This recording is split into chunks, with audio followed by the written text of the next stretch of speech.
welcome to another video. Today we'll be going over and voicing over the PlayStation 5 teardown video that PlayStation and the Sony team have just posted. So let's go through it. This is just for informational purposes. Don't destroy your brand new PS5. PlayStation 5です。Alright, this is Yashiro Yuturi VP. This is 104mm wide by 390mm high and 260mm deep. The size is larger than that of the PS4, but resulting in a dramatic improvement in performance in terms of processing power and quietness. The front has a USB Type-C port as well as a USB Type-A port with high-speed USB support. The rear has two Type-A ports with super speed USB support, as well as a LAN port and an HDMI port. There's a power port at the bottom. The two rows on the front side are air vents, and on the back there's an exhaust port. He's going to remove the base. It's held in place vertically by this base.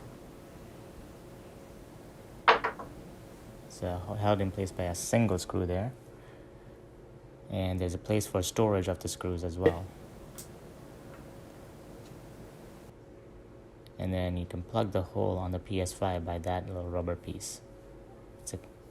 Rotate the stand when placing on its side, just like that. Hook it to the side of the PlayStation so that you can make it level with the ground. I would personally store it on its side. The white panels on both sides can be removed by users. Lift the back corner and slide it off.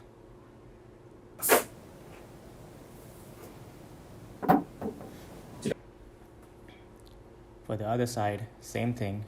Lift the back corner and slide it off.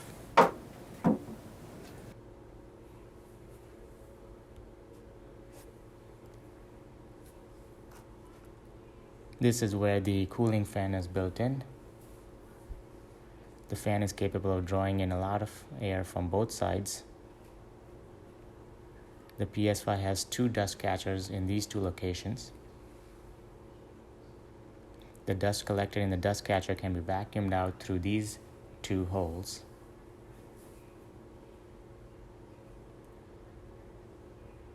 For storage expansion, M.2 interface with PCI 4.0 support is installed.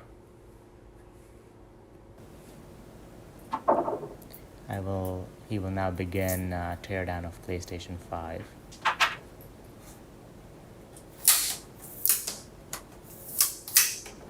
The screws are hidden by these adhesives.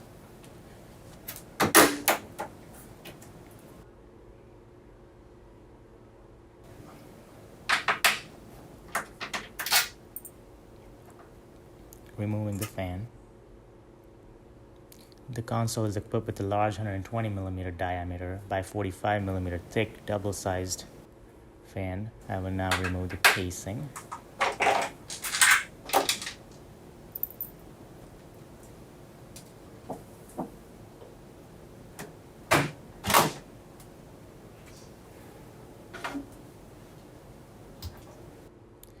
This is the HD Blu-ray drive unit. Obviously won't be present on the other digital edition. The drive unit is completely covered with a sheet metal case and mounted with two layers of insulators to reduce drive noise and vibrations when the discs spin, which makes sense. Next, he will disconnect the cable leading to the Wi-Fi 6 and Bluetooth 5.1 antenna.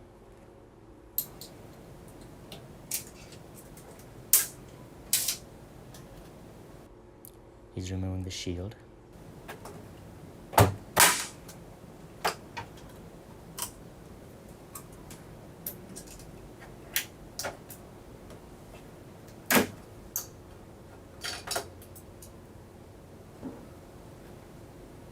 I personally won't be doing this on my new PlayStation in a month, or a month and a half, I guess.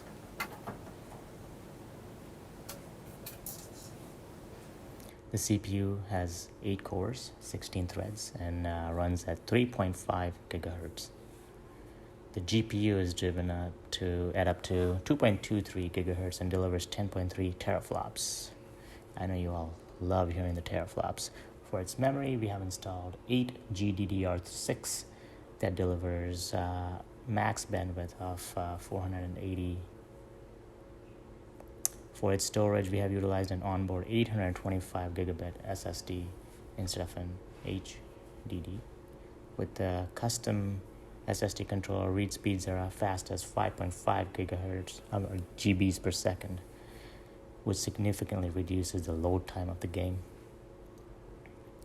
The PS5's SoC is a small die running at a very high clock rate. This led to a very high thermal density in the silicon die, which required them to significantly increase the performance of the thermal conductor. The PS5 utilizes a liquid metal as the TIM to ensure long-term stable high cooling performance. They spent over 2 years preparing the adoption of this liquid metal cooling mechanism. Various conceivable tests had been conducted during its adoption process.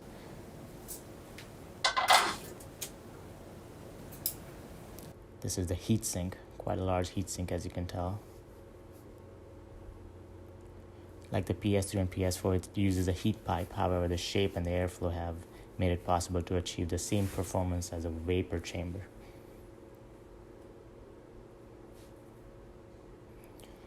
This is the power supply unit rated at 350 watts.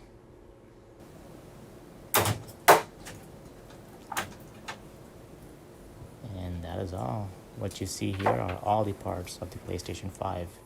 Thank you for watching. I loved seeing the teardown. Hope you did too.